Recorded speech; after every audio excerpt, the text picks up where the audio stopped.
اليوم جاي على افخم مول بالعالم، هو مول الحزم بقطر. اذا واحد بده يقعد هون قديش بتكلف القعده؟ غاليه؟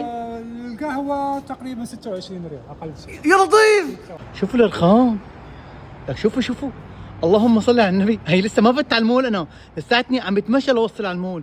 طبعا هذا الرخام اللي شايفينه قدامكم كله رخام جايه من ايطاليا خصيصا لهذا المكان.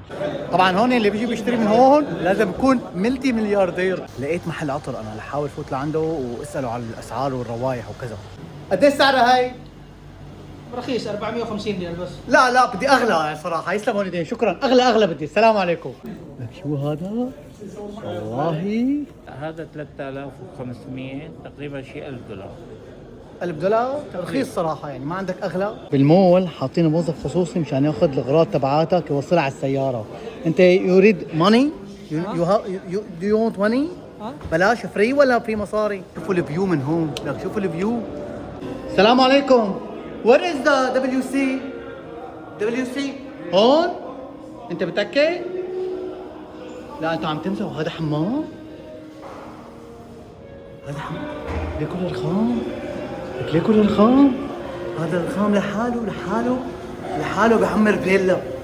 خلاص انا ما بدي حمام، خلاص بستحي لانه، عرفت؟